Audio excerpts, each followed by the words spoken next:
listen. Never in my life associated the word boring with baseball. We know what's up. Me? Yeah. Famous? Yeah. And I'm like giddy over there smiling like, we're about to win this shit. Did everyone give you crap? Give me a good, host story. I'm not picking it up. We both love the game. We talk about it every day. Get on baseball. Having some popcorn, you're fooling around your phone. I'd have to wait in line for 3 hours. Hang on, because it's about to be a wild ride.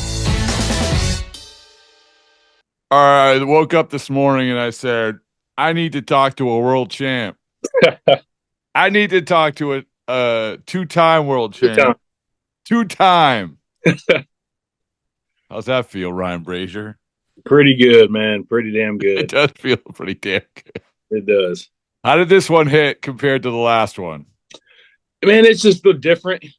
Obviously in 18, I had, I signed late, came to spring training late, started out the year in Pawtucket, and then, joined a team that was kind of, steamrolling, in the middle of the season.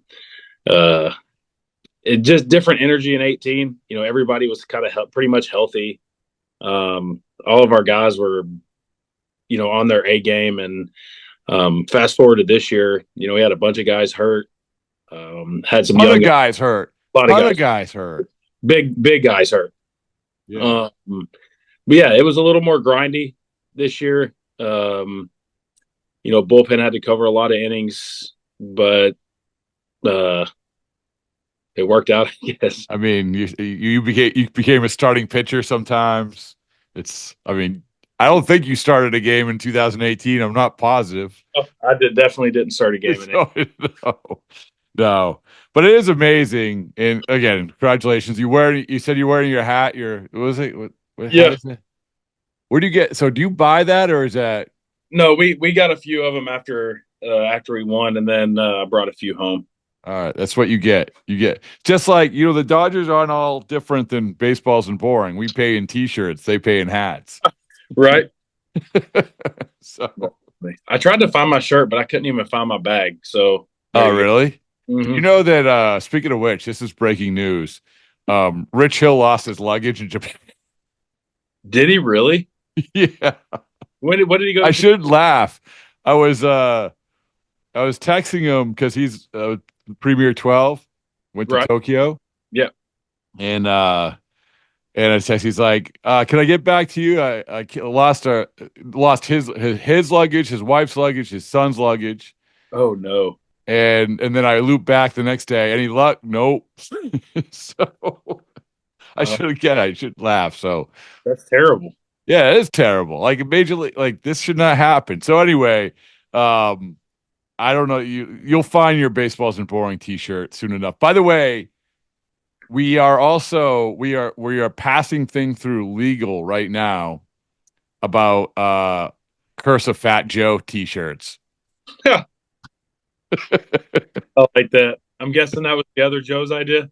It wasn't. Well, it spawned from Joe, but as soon as that became a thing, I immediately swung into action and talked to our good friends at Swing Juice and said, "You know what? We got to make a T-shirt."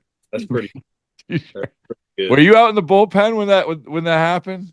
Yeah, I was unfortunately out there to see that. Oh, was it Joe's? Because he had nothing else to do, right? I mean, he wasn't active, so was he just screaming, saying, Well, I think they were in the dugout. There were a few guys in the dugout and a few guys in the bullpen.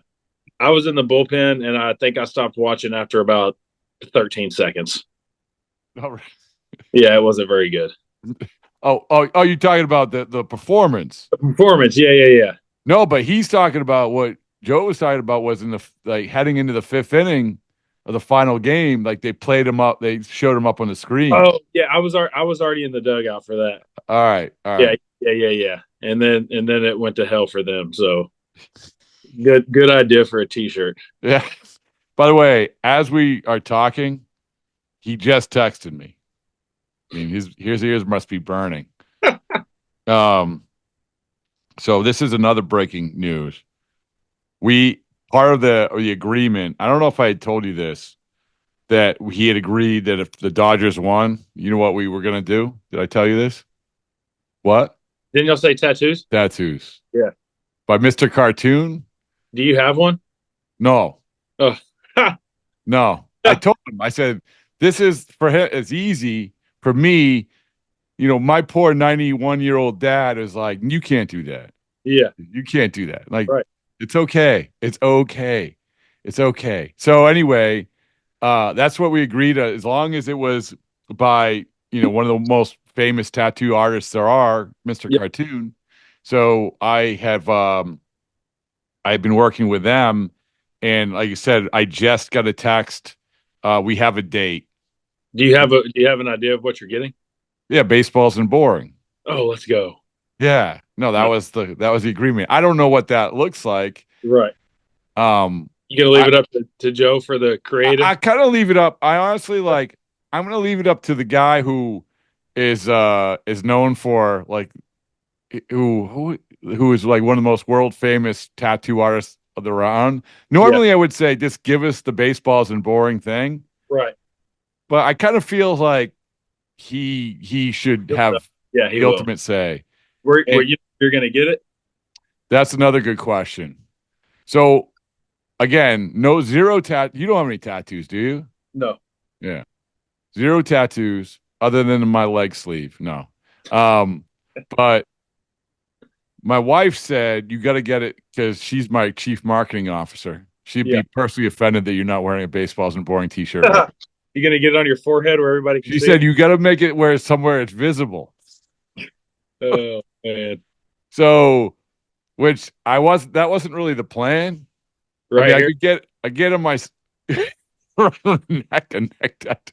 Well, I said to Joe, I said, because he said neck. That's immediately what he said. Well, only if I could put a QR code to the podcast on the back of the neck. Right? That's pretty funny. Yeah. So I don't know. I'm thinking like shoulder, maybe forearm, maybe. But Tanner Houck said it. So Tanner Houck has a trillion tattoos, right? But he said that he'll never get a tattoo that shows when he's wearing a suit. Like, in other words, right? I think that's a pretty good idea, right? Yeah, I agree with that. Yeah. So, but you never get a tattoo, never. I mean, I've never really wanted one. My wife has a few, but I just never. One, I don't know where I would put it or what I would put on it. So I guess if you want, no, December 18th in Los Angeles, there's another chair waiting for you. I think I would be in Vegas on December 18th, actually. Oh, really? Yeah. Oh man, what, for vacation to celebrate? Yeah. We got some friends that invited us to go, and so we're gonna go for a couple of days. I think me and the wife. Okay, listen, you deserve it. What's your contract status? Next, one more year with the Dodgers. One more year. Yeah. One more year. So that's good. Part of running it back. That's right. So that's all breaking news. So he said, I said, would December 18th at 1 p.m. for Mr. Cartoon work? And he responds, work good for me, homie. All right. Let it be said, let it be done. I'm not going to lie to you, Ron. Like, I was kind of hoping, like, I'm a little nervous, but I was kind of hoping, like, why not? Let's take the baseballs and boring brand to another level. Honestly, like, I think I would be nervous too, but like, my wife had one on her ribs. She had one on her forearm. And if she could do it, I'm pretty sure that. Did she want to get a baseballs and boring tattoo? No, I didn't. No. All right. Well, I want to come back to the curse of Fat Joe, but more importantly, I want to come back to the fifth inning. Right? Yeah. The fifth inning. This is like we don't have many. It's sort of like in 2018 when we talk about that run for you guys. It was the moments where we were talking about are the Evaldi game, Mitch Moreland home run. And probably Sale coming in at the end to close it. Yep. Right? Am I missing one? Not really. I don't think. No. So with this World Series, you obviously have Freddie Freeman. I mean, that was That was one of the crazier things I've ever seen. yeah. Honestly. What was it like in the dugout for that? Well, he just was so banged up the first round and then the second round, and we had a few days off between the second round and the World Series, and everybody was just kind of pins and needles trying to hope he would feel good, and then he hit the grand slam in game one, and everybody's like, okay, like Kirk Gibson running the bases, and then game two, his first at bat, he hit one. And this is the rest of the series. He raked in the World Series. Were you worried? Were you worried? I mean, he was, like you said, he was banged up. Like you guys probably I don't know that I was worried because it wasn't like he wasn't hitting, in the first two rounds. He just, was having trouble moving because he was hurting so bad. But, lucky for us, he felt good enough to play every game of the World Series. I feel like one of the stories that sort of, before we get to the fifth inning, all roads lead to the fifth inning, but it's one of the stories that sort of we haven't talked about enough was Ohtani. Like, really, I mean, we haven't. The guy is going to have like labrum surgery, right? Yep. And so, first of all, where were you when I know where I was. I was at the airport. I was at PF Chang's at the airport. I was getting out of town. When he got hurt? When he got hurt. Where were you? I was in the bullpen. You were in the bullpen. Were you was there like, oh, crap? I mean. Well, I think everybody's first reaction was like, oh, God. And nobody wanted to say what happened. But then you saw the replay, and none of us could really tell, from the bullpen. We didn't know what he was holding, his shoulder or his hand or his arm, or we couldn't really tell. And then somebody went inside, and they said that it was a left shoulder. But you still don't know. You still, even though you're his teammate, you still don't know. Yeah, I mean, I like right now I know he had surgery. Yeah. Or is good or whatever, but I still don't 100% know what exactly. Did you know that? Did you have any idea like he was going to get on base, basically grab his uniform like that? No, I mean, nobody really knew. I mean, I guess some of the position players probably knew, but I mean, it obviously was bad enough to. If you can't run normal, it's probably not feeling very good. That's usually my credo. That's my credo in life too. Yeah. Yeah. I mean, I just you see him out there holding his jersey so that he can't move his shoulder, so he had to run holding his jersey. But I guess when you got a guy that swings a bat like he can, if he can 80% of that bat, you're still better off than not having him in there. The cliche question is being around Ohtani. What was the thing that you didn't realize about him? That he's good. I had some interactions with him over the past few years, but he was just super approachable. Mm. He would sit and talk or laugh or hang out. I didn't know that if he would be kind of secluded or stay not stay away, but just kind of be in his own little world or whatever. Which I was completely wrong about that. That's cool. Yeah, that's good. The by the way, on the Dodgers World Championship DVD, there has to be the part cut out where the reporter / podcaster decides to leave the day before the best. We have signature moments in the Dodger season. I feel like me going to Miami for the first 2 games of a 3-game series and then leaving to go to Tropicana Field, drive 4 hours in a rainstorm to go see the worst baseball game I ever saw play in one of the worst venues ever. And meanwhile, following that night, the place that I had just left where you made the greatest performance. Literally, maybe the best performance by a baseball player in the history of baseball. And people say, like, people are, after it happened, people online or on TV would argue, like, is it the best game of all time in baseball, for a hitter, whatever. Well, he did like 5 things that not a single person has ever done in a full season in one game. And I remember sitting in the bullpen, and he hit like his first one, and we're like, okay, what, just Shohei. And then he hit the second, and we're like, oh, please do it. Please do it. And then he hit a ball to left field, which he hardly ever hits, home runs to dead left field. But I think he stole like 2 or 3 bases, like 10 RBI. I mean, it was just yeah. it was like it really was like a movie. It was pretty insane.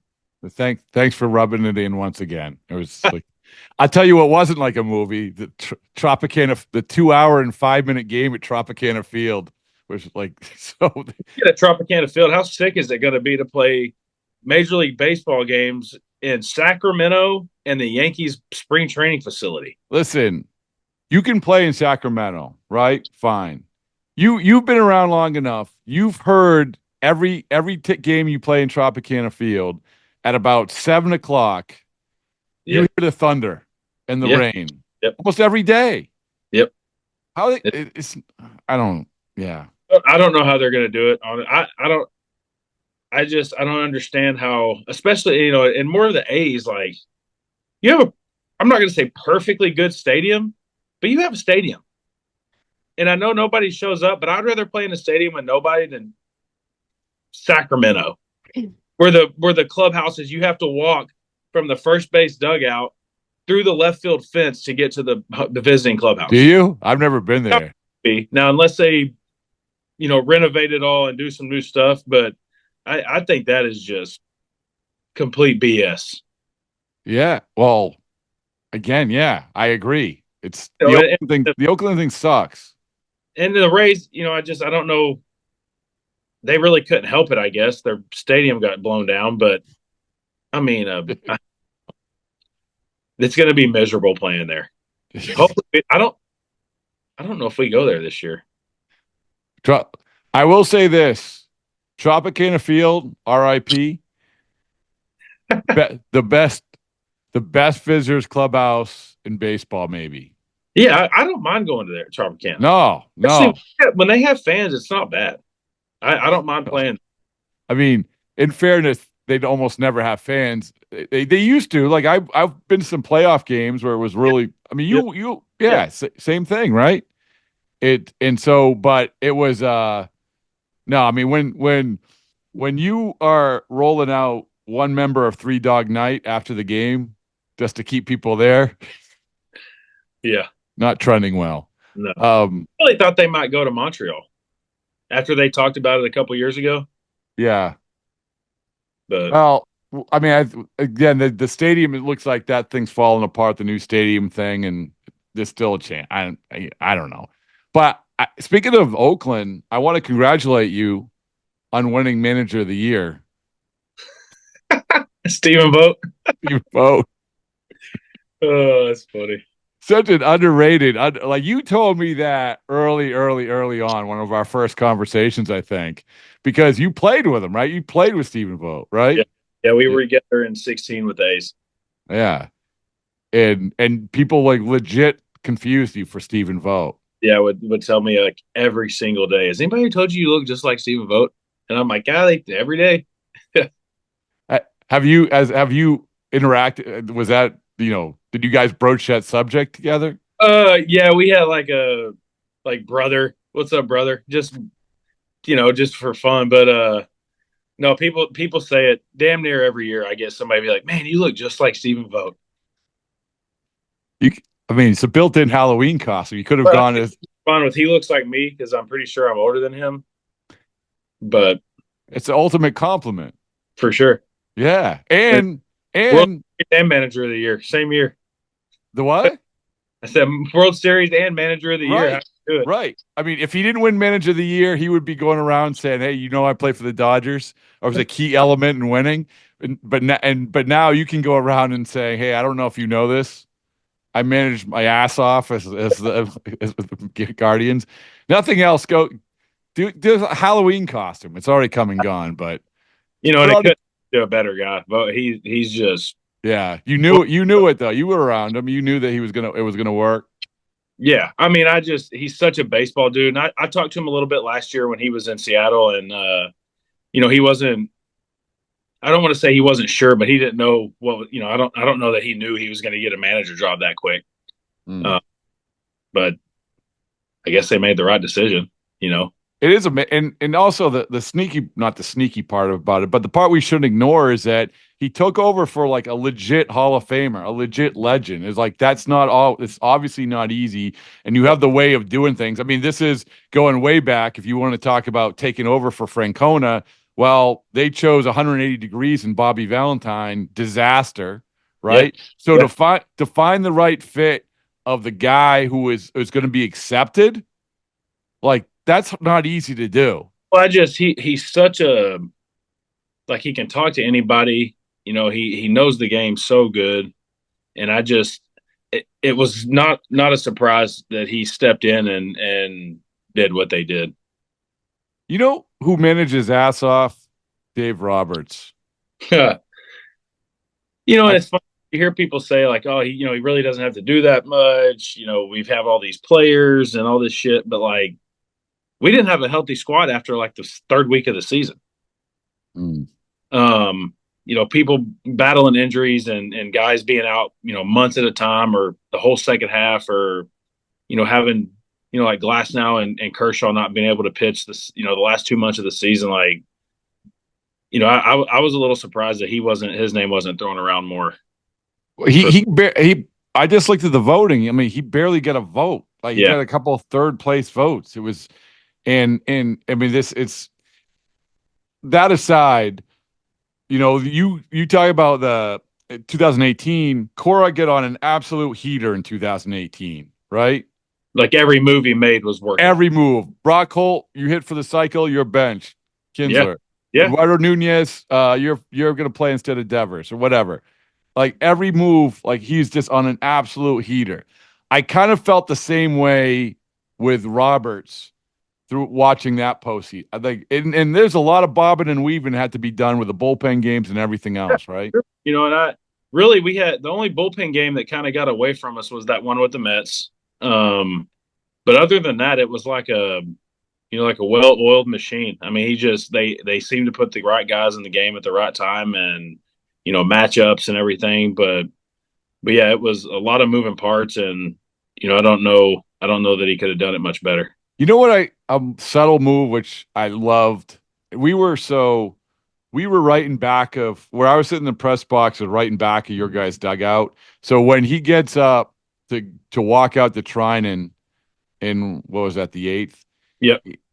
And he immediately like goes like this, like first step out, like, yep. Dude, don't get pissed off. But like that. I would imagine that you would know better than I, but there probably wasn't a lot of instances where he went out and didn't take a guy out, right? Yeah, for sure. Even before he went out, I'm pretty sure everybody out there knew that, Blake was the guy. Right. I mean, he'd been so good, the last few weeks of the season, last month or two of the season, and then just completely stepped his game up when the playoffs started. And I don't know that anybody thought that he was going to take him out right there. Yeah, but still, like the fact is that wasn't normally what he did, Dave Roberts. Not really what managers do anymore, right? I think it was more, second inning of work. I think he was up over 40 pitches or around 40 pitches. Yeah. And just giving him a breather. Yeah. That was sort of like we had talked, I think, in Media Day World Series about the Eovaldi thing. That was sort of kind of a Eovaldi sort of thing, right? And I don't know that Blake had any. I mean, I'm sure he did because he threw a lot of games in the playoffs, but I felt like every time he pitched, it was 1+. Yeah. Back days, 1+. I think he went 2 innings a few times or 2 times, but definitely was our guy for sure.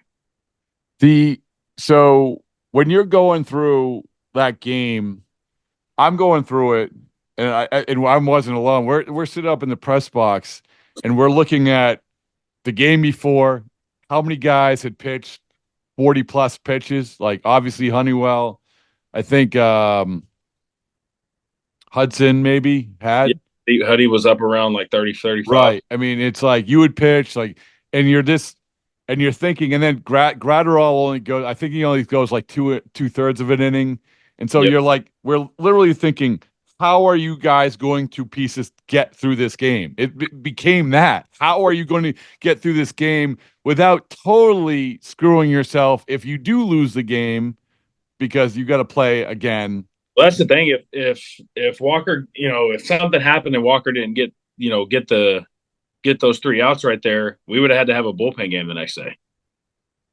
Well, Yamamoto was going to be the next game, right? Yeah, Yama, and then if we went to Game 7, right. You would have burned Walker, right? What was the thing he lost? Which I don't know if he had a few days off, I guess it would have been more like his bullpen day. But I don't know if he would have been, as sharp on 2 days rest after trying to throw in a game like that. But were you guys thinking the same thing? Like doing the math, how we're going to get through this? No. We'll figure out a way. You're so locked in that just you're really only worried about what's going on right now, and then figure out the rest of the shit later. Did you see Walker walk out there? Yeah, so I was inside, and he was on the table getting like work done. Really? And yeah, after I threw in the 5th, and then I did my stuff, and I went back out in the dugout, and he walked right past me and started walking to the bullpen. Like when you say get work done, like on the training table, just doing like his normal.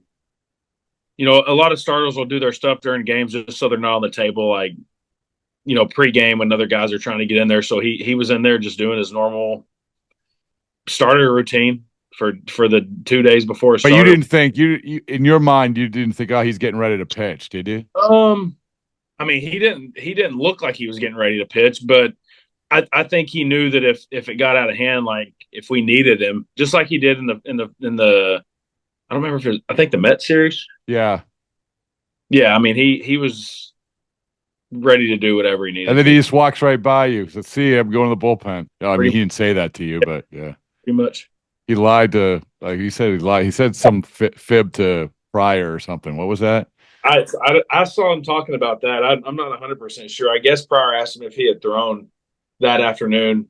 He wasn't pitching for 3 days, and so I guess he just asked him if he had played catch that afternoon, and he told him yeah, which I guess he didn't. But by the way, Joe said that he was ready to go for Game 6. Yeah, that's what he told us. But he threw the whole. Oh no! Every day I see him throw out. Yeah. I won't say what he said when he walked back in, but like every day. Yeah. Yeah. So to go back to that game, the meat and potatoes, the 5th inning.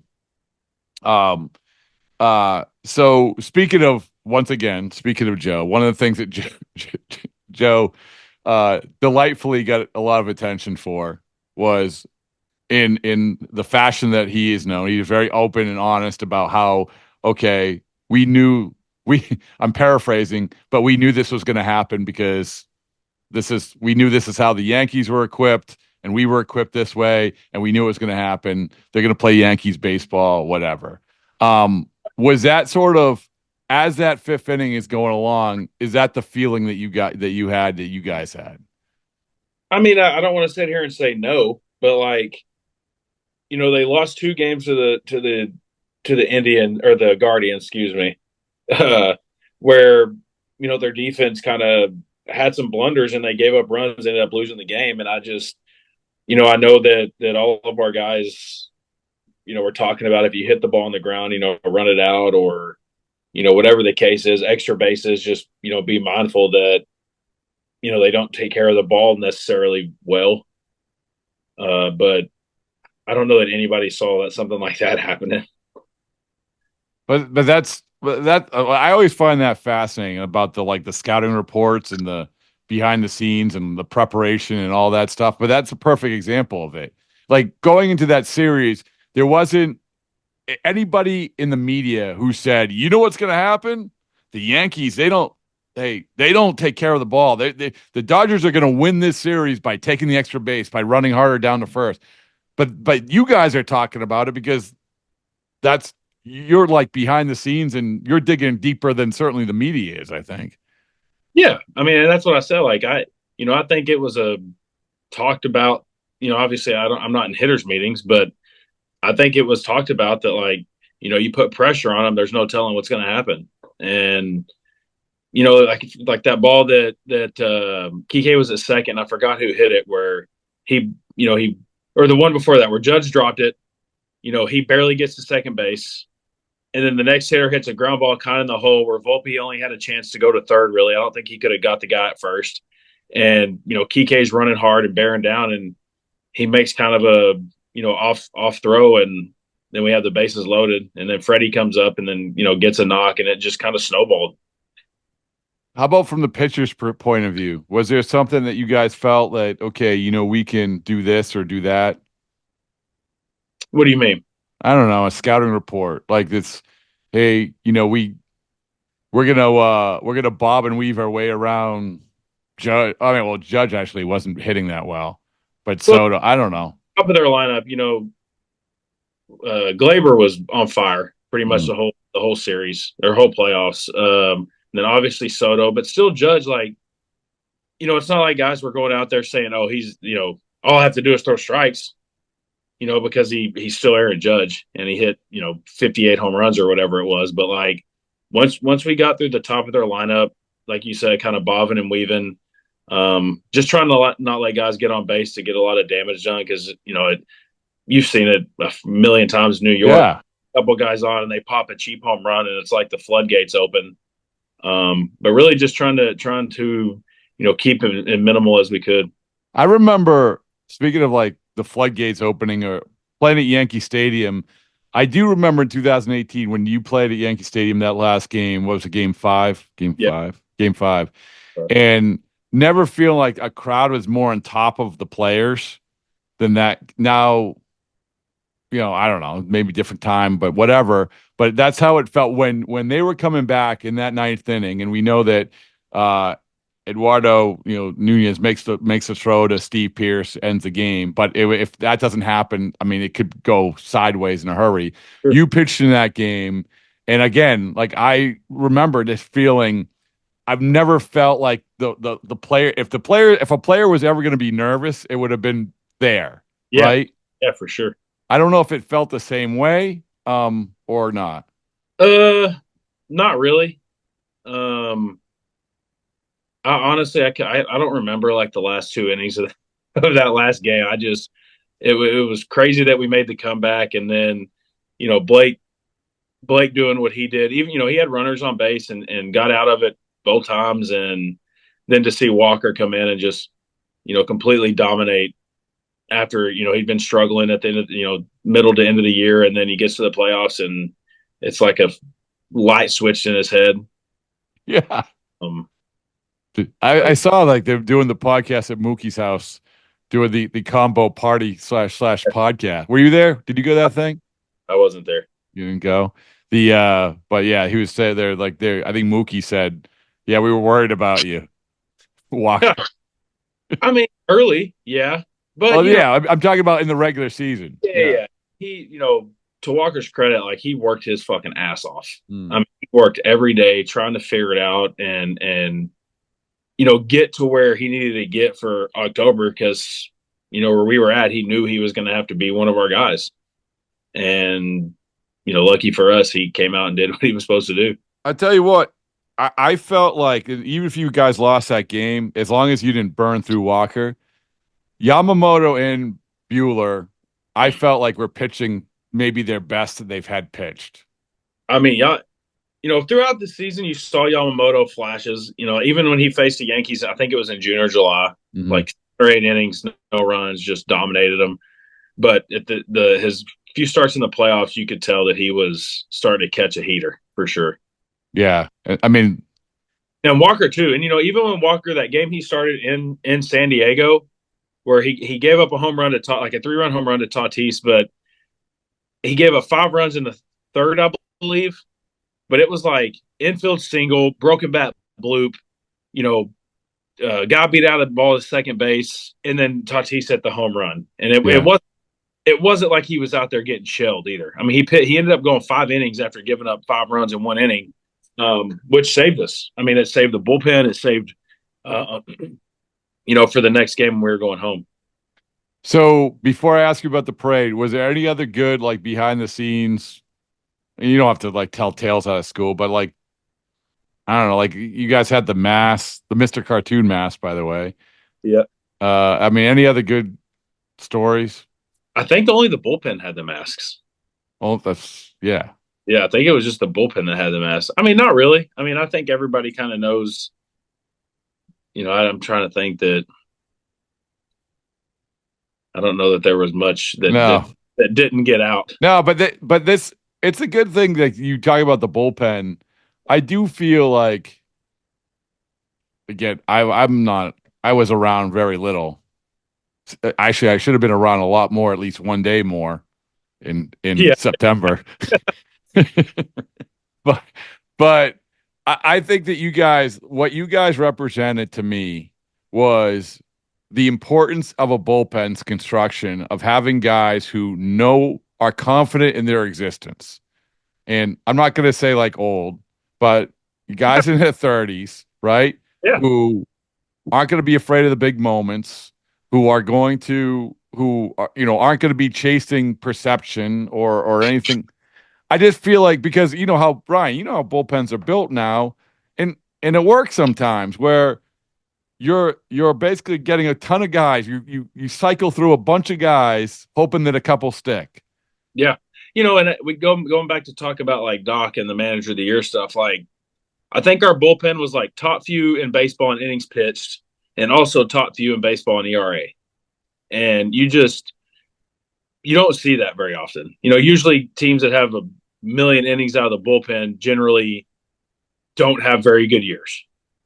But the way that our coaching staff and our pitching coaches and stuff run the bullpen, they give guys opportunities where, a lot of teams, a dude that's his third, career outing in the big leagues is not going to be in a 1-run game.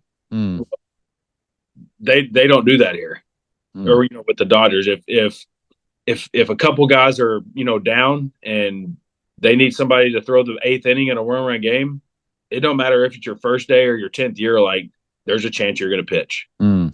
And it just, testament to giving guys chances and showing what they can do.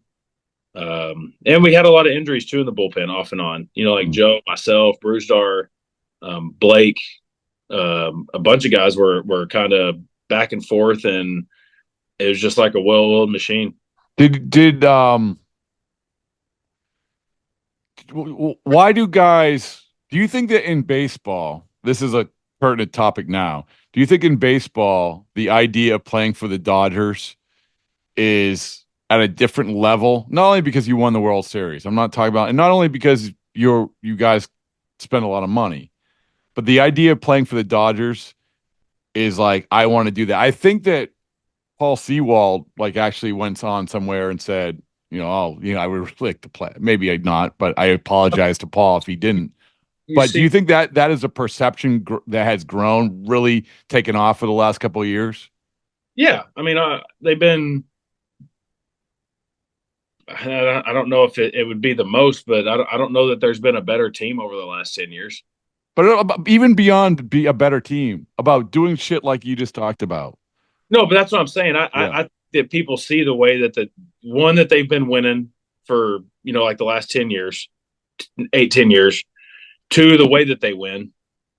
And I think when guys ask, the guys that are in our clubhouse how it is, it's fun. I mean, we legit have fun, win, lose, whatever it is. And I think you can see that. I mean, the way guys are in the dugout or, in the field or, bullpen or whatever it is. I think guys want to be a part of stuff like that. Honestly, like, I told you this 100 times, but like, that's the main reason I signed back. I mean, obviously I knew we were going to be good, but outside of the actual game, the way that, like I said, the way they run stuff is very attracting to other people. Well, yeah, and I would imagine that they're going to keep on coming. But I do want to give you credit. I hope so. Yeah, why give people coming or give you credit? People coming. Oh yeah. Well, I don't think they're going to stop. I don't think they're going to stop coming. Put it that way. Congratulations, Dodgers. Your brand has never been hotter. But I do want to give you credit too, because I know that, as you're going through, like you have to deal with stuff. Like you dealt with stuff, right? Right. And so now that this is a time-honored tradition, season's over. Cool. What do you have to deal with? During the off season? No. Deal like physical, like fighting through stuff and. Oh well, I mean, I busted both calves this year. The right one twice. The left one wasn't as bad. There was about a 2.5 week period where I wasn't allowed to cover first base. Really? Yeah, and luckily there was only like 2 balls hit over there, and it was right at him, so he just had to like take a couple steps and touch the bag. Do they tell it's a stupid question. They tell the first baseman that, right? Yeah. All right. But honestly, man, that's about it. I felt pretty good. But you said that's about it. But like, still, I remember once again, I was in Miami long enough to talk to you. Yeah. Not long enough to see history, but long enough to talk to you. And you had said like, oh man, my calf is, And I was like, when you came up and made your run in the postseason, like, wow, good for you. Yeah. Yeah, and I don't know that it. So the first time I did it, when I was coming back, it was feeling unbelievable, and it busted again, and we kind of took a different route to get back. A lot less like laboring. Like I didn't near as much running or agilities or calf actual stuff. It was more just like strengthening and trying to get it to feel better, and it kind of had its days. Off and on, it would feel good or bad, but I got How'd it feel? How'd it feel in the postseason? Felt fine. Okay.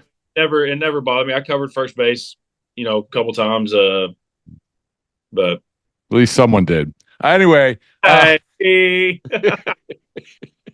Oh, that's funny. Nice. It was too easy. That was good fun right there. That was good. I asked Joe about the parade. He said it was unbelievable.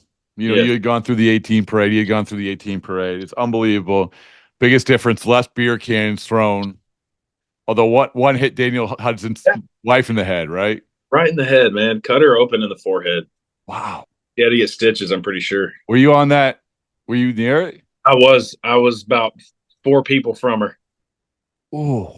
And I didn't even know it happened until they stopped the bus and she got up and there was like blood running down the side of her face. But yeah, it got a little rowdy for a minute. But again, I guess the takeaway is less ammunition but better aim. Like I don't know. Right. I mean, because there was stuff flying past us the whole time. But I think that was the only one that really got somebody. Yeah. Well, I'm glad. But it was good. It was like it was shorter. It was shorter, but there was so many people, man. It was wild downtown. Yeah, that's awesome. You know who's not having a parade this year? The Cowboys. You got it. Oh man. Hey, listen, you're not jumping ship. No, I mean, I'm not jumping ship, but it's going down, and I'm barely hanging on. Are you? I feel like I'm Rose in the Titanic, holding on to the Cowboys off the side of the raft, and I just want to let them go. And you know who's jumping up on that floating door? Who's that? Bill Belichick. I don't think so. No, I don't think so. There's a lot of people saying Dion. Oh, would you be on board? I don't know. I took my son to we went to the Texas Tech Colorado game in Lubbock a couple weekends ago. Shador didn't have like a super impressive game. Yeah. But his offensive line is not very good. And he had a lot of pressure the whole game, but he was very good at like moving around, not making stupid throws, like throwing the ball away when he's supposed to. I don't know. They're saying that the Cowboys should draft him with their round pick and then get Dion. So which would you rather have? McCarthy and Prescott, or Shador and Dion? Ugh. God, that is a tough question. I mean, look, we got Dak for 3 more years, and I regardless of what I feel about Dak, the Cowboys' offensive line is not very good this year. Mm-hmm. And go back in the past, like with a good offensive line, Dak's top 3 or 4 quarterback in football. Mm-hmm. That's not the case this year. Yeah. All The right. line is not good, which has been the Cowboys' really their biggest attribute over the last 5 or 6 years. Yeah, I was going to say, hey, look, it could have been worse if they drafted Johnny Manziel over Zach Martin. So, right? Yeah, 100%. Zach, he's been struggling a little bit, but I mean, he's been the best offensive lineman in football for like 4 or 5 years, or one top few. Well, I don't mean to bring up. I only want to focus on the good times. The good times being world championships, rings, hats, and maybe most importantly, tattoos. So and tattoo. fishing. We're going. We're going to the Keys on Saturday to go fishing for a couple of days. Oh, wow! Yeah, the whole fam. We're taking everybody. Are you chartering JD Martinez's boat? No, I'm not sure how far. I think he's a little north of where we're going to be. Okay. But I don't know that I would trust JD. he could put, Have you ever fished with him before? No, never went fishing with JD. Oh, okay.